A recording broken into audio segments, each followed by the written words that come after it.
Coucou mes chéris, j'espère que vous allez bien. Je suis en train de faire une tarte aux pommes et je m'en souviens qu'il faut que je filme cette séquence. Donc me voilà repartie avec une autre vidéo. J'espère que vous allez bien. Ici j'ai des pommes du jardin. Enfin, c'est pas le mien, mais c'est des pommes de la voisine. Les pommes de son pommier. Ils n'ont pas toutes la même taille évidemment parce que voilà, c'est la nature, hein, c'est normal. Hein.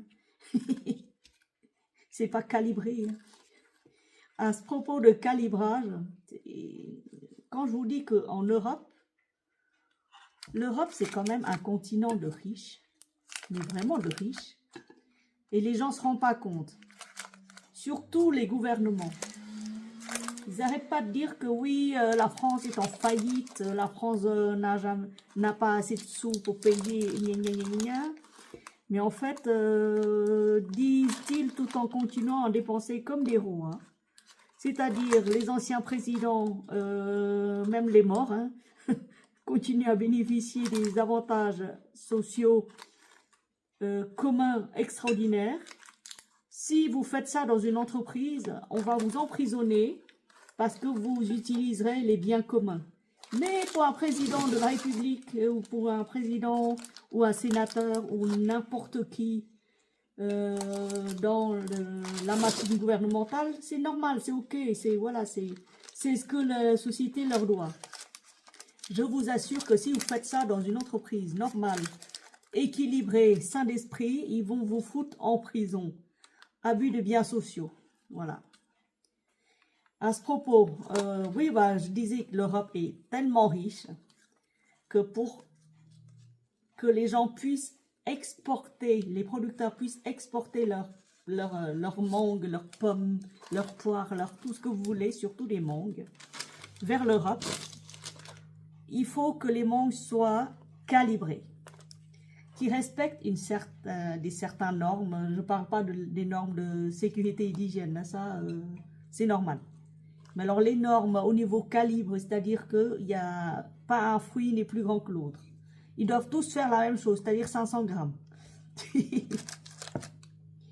Et si ce n'est pas ça, les fruits sont systématiquement refoulés, laissés pourrir sur place. C'est ce qui est arrivé dans les pays africains. C'est ce qui arrive encore, c'est ce qui se passe encore dans les pays africains, exportateurs de mangue.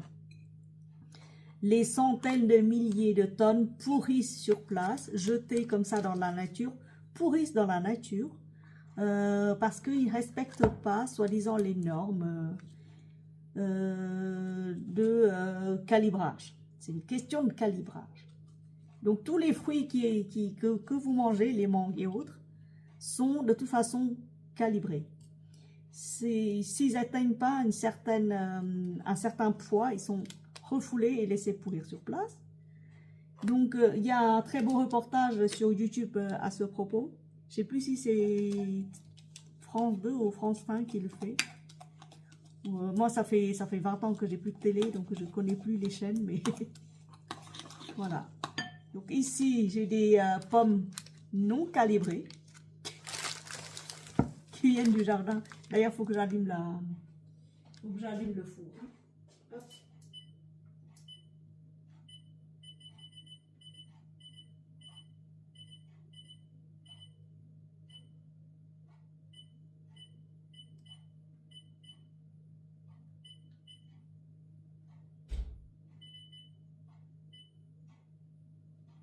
Voilà, le four est allumé, excusez-moi.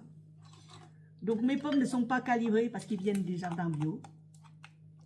Et quand je vois ce reportage, quand je vois des millions de tonnes laissées sur place, pourrir, jetées comme ça dans la nature, que même les oiseaux et les animaux n'en veulent pas parce qu'il y en a trop et que ça pourrit sur place, quoi, à ciel ouvert. Je me suis dit, mais quel gâchis quand même. On nous dit, oui, il ne faut pas gâcher, gna gna gna gna, il faut économiser, gna gna gna gna. Et pendant ce temps-là, bon bah voilà, les pays pauvres qui ont besoin d'exporter leur production, bah, je ne parle pas des produits abîmés, contaminés par les bestioles qui vous refilent la malaria, non, je ne parle pas de ça. Je parle des beaux fruits qui n'entrent pas dans le calibrage, voilà. Et donc, à ciel ouvert, voilà, ils pourrissent sur place, quoi. Moi, si j'étais à leur place, j'aurais récupéré toutes les mangues, je ne vendrais rien aux Européens qui se démerdent. Et j'aurais fait, bah, vous savez, des lamelles de mangue séchées. Et que j'exporterai ça à prix d'or, parce que j'aurais respecté les normes d'hygiène et de sécurité à partir de mes mangues qui sont refoulées. Voilà, voilà une bonne idée de reconversion pour moi, en tout cas. Pareil pour le Vietnam, hein. Les Vietnamiens se plaignent, comme quoi les Chinois, ils ont commandé 150 000 tonnes de durian, de mangue, de je ne sais plus trop quoi, de fruits tropicaux. Et à l'arrivée à la frontière chinoise vietnamienne, ils bloquent les camions, ils bloquent là pendant une semaine, juste exprès pour qu'ils pourrissent les fruits. Hein, voilà. C'est comme ça, c'est le jeu du plus grand qui impose au plus fort. Et moi, si j'étais vietnamien producteur, j'aurais tout rentré, la cargaison, et j'aurais fait des lamelles de mangue séchées. Ouais, séchées au naturel, voilà. Et j'aurais revendu 150 € le kilo. Ça les apprendra. Sachant que le Vietnam, dans cette terre-là, dans ce bout du monde-là, le Vietnam et la Thaïlande sont les très bons producteurs de mangue et de fruits exotiques. Donc les Vietnamiens, réveillez-vous, hein. Vous ne laissez plus faire, vous ramenez toutes vos cargaisons, vous les transformez en fruits séchés. Vous avez 45 degrés à 50 degrés tout le temps, toute l'année, mais toute l'année, vous pouvez très bien le faire. Avec des conditions d'hygiène optimales, vous pouvez vous hisser au premier producteur mondial de mangue séchée. Voilà. Elles se battent pour avoir la place, mes mères. Donc ici, voilà. Mes mangues ne sont pas calibrées, d'accord? Bio du jardin. Ici, oh là là, j'ai la crème de coco. J'ai rajouté pour ça de yaourt végétal.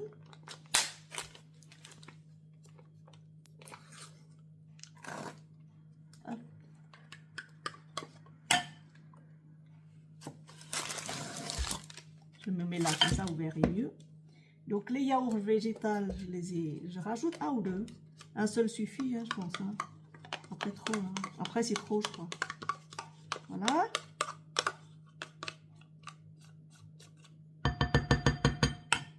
Hop, ça à la poubelle.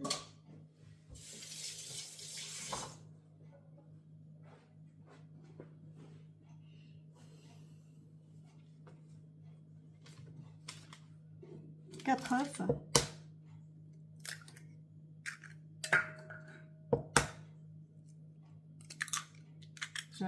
J'adore les œufs des mères poules. Et le jaune et orange. Oh là là. 4 œufs. Je me lave les mains.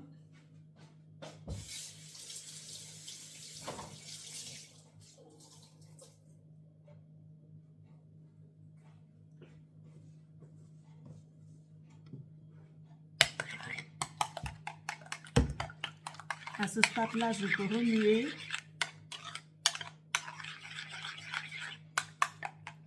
Oh là là, ce jaune. Oh là là.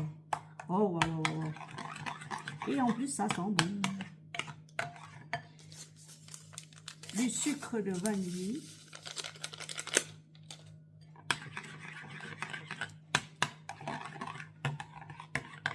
Qu'est-ce que j'en ai fait de mon fouet? Voilà. Du sucre xylitol, vous savez, du sucre de bouleau pour les gens qui mangent, qui suivent un régime sans sucre ou avec très peu de sucre. J'en ai plus beaucoup, hein, j'en ai fait un peu. Ici, je vais parsemer. Hop, je vais rajouter un tout petit peu de sucre. Hop, tout petit peu, hein, pas beaucoup, hein, juste une demi-cuillère. Hein. Voilà.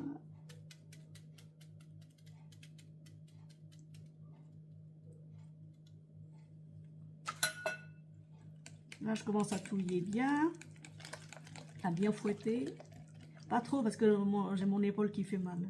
On fait une tarte aux pommes, on est paralysé pour une semaine, ça va pas se faire.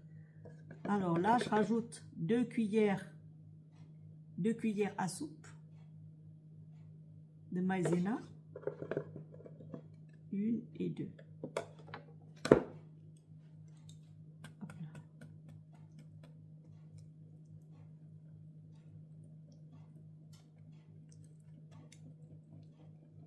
Je me sers de la force de mes doigts plutôt que la force de l'épaule ou du bras. C'est mieux. Voilà. Et je cherche de la cannelle. De la cannelle, la vraie cannelle. Voilà, la cannelle en poudre. La cannelle moulue.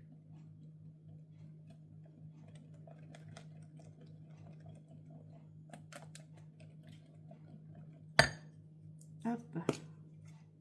J'en mets assez. Une cuillère à café.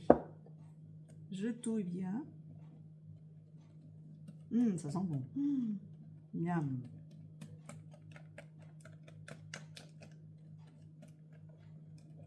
Je rajoute encore une cuillère à soupe de maïzena. Voilà. Maïzena, celle-là.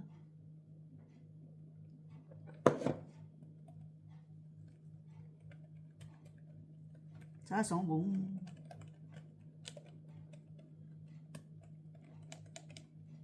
Non mais franchement, calibrer les fruits pour que ça... Bon, je parle pas du fait que les fruits... Je parle même pas du fait que les fruits sont cueillis verts. Alors là, ça c'est un truc qui me tue. Ils sont cueillis verts, ils couchent dans la cale d'un bateau pendant 4 semaines, 5 semaines. Ils arrivent sur là et puis voilà, c'est... Manger du drôle de mangue. Oh là là. Le prix des mangues. Et en parlant des mangues et des avocats, j'ai trouvé un... Je ne sais pas si vous connaissez Crow Farming. C'est un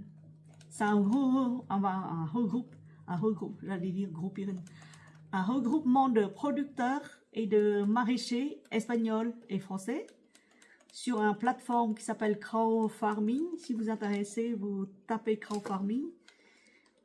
Producteur de fruits espagnols, et j'en ai commandé, je crois, une dizaine de kilos de mangue pour ma mère. Plus des...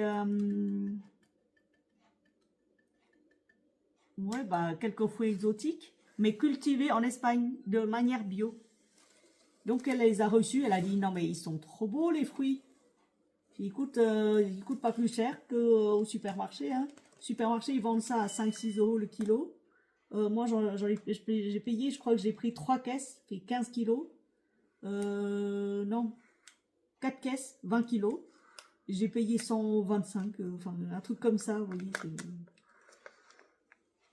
5-6 € le kilo, mais c'est des bio. C'est des mangues bio. Donc, ils arrivent fermes, mais pas mûrs, pas raplapla, pas complètement amorphes. Ils arrivent de manière, la qualité est hyper fraîche. Et vous les gardez dehors, comme ça, à température ambiante. Et vous les consommez au fur et à mesure quand ça mûrit. Je crois qu'ils livrent à partir de 2 caisses. Je crois que la livraison est gratis. Il faut vérifier sur leur site. Si vous êtes intéressé, écrivez-moi, je vais vous refiler leur site. Comme ça, vous pouvez, si vous aimez les mangues, les fruits exotiques, évidemment, parce que moi, j'adore les mangues. Et franchement, une fois, j'ai acheté au Lidl. C'était pas ça, c'était pas le top. Voilà. Donc, la tarte aux pommes est prête. On va l'enfourner à 180. D'abord à 170. Et ensuite, les 10 dernières minutes à 190 pour dorer le dessus. Pendant 1 heure, d'accord? Donc 50 minutes, 170 et les 10 dernières minutes à 180 voire 200. Vous testerez, vous me direz. De toute façon, quand ce sera cuit, je vous montrerai, d'accord? Allez, sur ce, je vous dis à tout à l'heure. Bisous. Voilà, après une heure de cuisson, hein, j'ai mis 1 heure. J'ai mis d'abord à 175. 170, 175. Après, les 10 dernières minutes, j'ai mis à 190 pour dorer le tout. Voilà, voilà, si vous arrivez à voir. Hop, je m'approche. Et ben écoutez, ça sent hyper bon.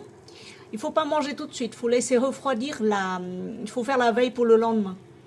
Voilà, ou le matin, et vous faites très très tôt le matin et vous mangez pour le soir par exemple, vous voyez. Il faut pas le manger tout de suite, il faut, pour les tartes, les quiches et tout ça, il faut les manger froid. Ou alors tiède, mais la tarte aux pommes, non, la tarte aux pommes, je préfère la manger froide. Vraiment, je fais la veille. Pour le lendemain, voilà. Bah écoutez, sur ce, dites-moi si vous aimez les tartes aux pommes, à la poire aussi, aux poires aussi, hein, j'en ai fait une fois. Et surtout les tartes Mirabelle. Alors là, cette année, j'en ai pas vu de Mirabelle passer, j'en ai vu aucune. C'est incroyable, mais j'ai vu aucune Mirabelle sur bah, là où je vais. Donc, est-ce que c'est une extension du Mirabelle? J'en sais rien. Mais en tout cas, voilà, voilà, je suis hyper contente d'avoir réalisé cette tarte avec vous, tranquillement. Dites-moi si vous réalisez des quiches, des tartes et tout ça.